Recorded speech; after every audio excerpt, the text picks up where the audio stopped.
because the, the volume of the, okay, that's enough.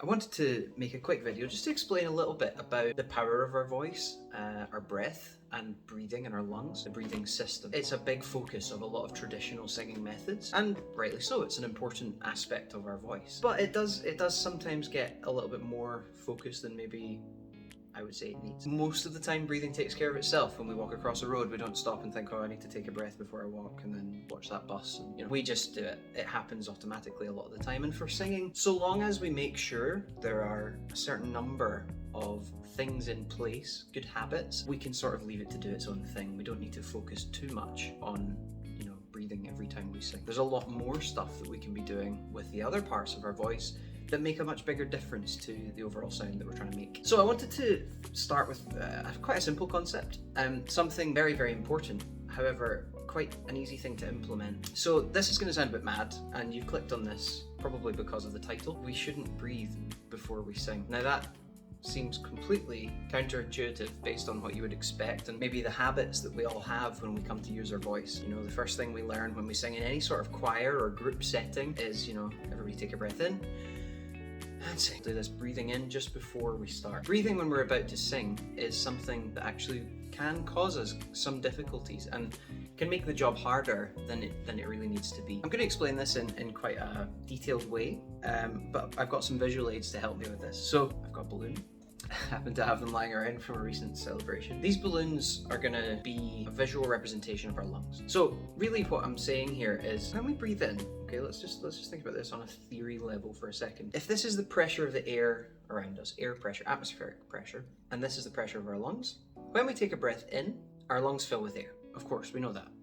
Now, what we don't necessarily know is that there is always air in the lungs. If there wasn't, the lungs would collapse. We don't want that to happen, obviously, but yeah, no matter how much we breathe out, there's still a little bit of air there. But the reason we feel the need to both breathe in and breathe out is to do with the gradient or the variation of the pressure within our lungs when we breathe. So coming back to this explanation here, if this is our atmospheric pressure level and this is the pressure of the air in our lungs, when we take a breath in, the pressure of the lungs rises as the volume of air in the lungs rises. So when we breathe in, we've got all this pressure sitting here. And of course, what happens to all that pressure is it wants to escape. It wants to equalize back to this atmospheric pressure level. As we continue to breathe out, of course, the pressure in our lungs drops below atmospheric pressure. This difference here is what causes the feeling for us to want to breathe in. To, again, equalize that pressure.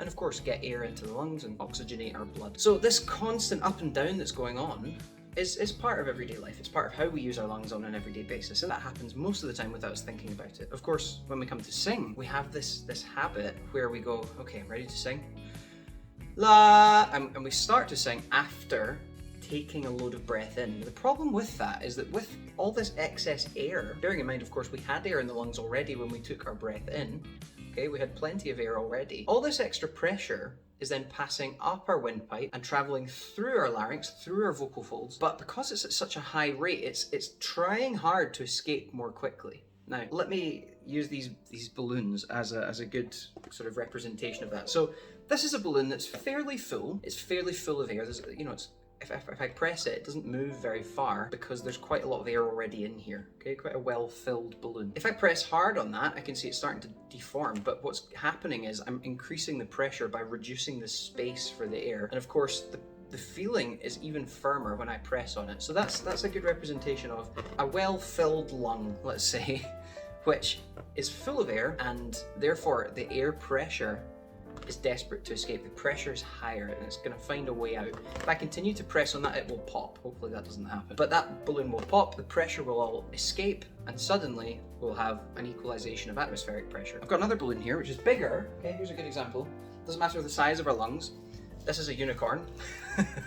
And this was well filled a few weeks ago. However, this pressure here is much softer. You can see the indentation of that as I press into it. I can actually touch my fingers from both sides, like that. And there's still fairly low pressure within this because the volume of the air, okay, that's enough. The volume of the air is smaller than the overall shape of the balloon.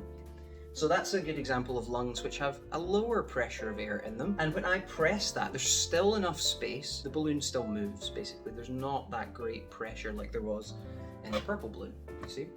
So because of the lower pressure there, it's less likely that that air, when under pressure, is going to try to escape, or we're going to burst the balloon essentially. That's less likely to burst under pressure than this one, because this one is fuller. That's a very long-winded way, but hopefully quite a good visual way of representing what I'm talking about here. If we assume that the pressing on the balloon is the work of our abdominal muscles when we breathe out, when we squeeze the air out under pressure, it's less likely with a lower pressure of air in the lungs that air is going to want to escape very quickly. And the problem with that, so obviously if we're not singing, that's not a problem. The problem with it when we're singing is that these vocal folds in our larynx have to pull together and work with the pressure of the air, but try also to close well. Vocal fold closure is a massively important part of good singing, and we'll cover that in a future video. But this particular action of closing the vocal folds is very important for producing the sounds we want to make. And it's much easier for us to close our vocal folds well when we have a lower breath pressure coming from the lungs. If there's all of that excess pressure, like a balloon bursting, the vocal folds will blow apart and it'll be far harder for us to produce the sounds we want to make. So, what does this mean for your singing? Well, basically, it boils down to this. Try not to take a breath before you sing.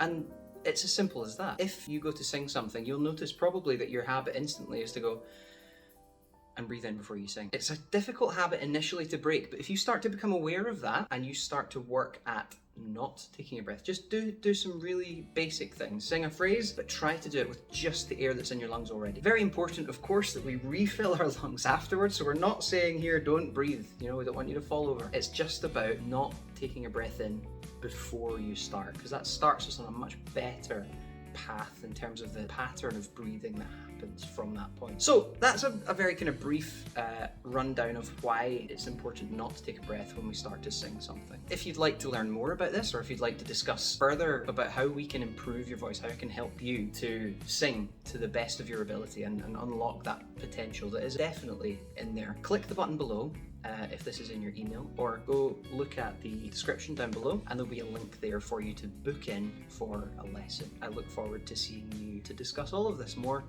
and to help you unlock your best voice.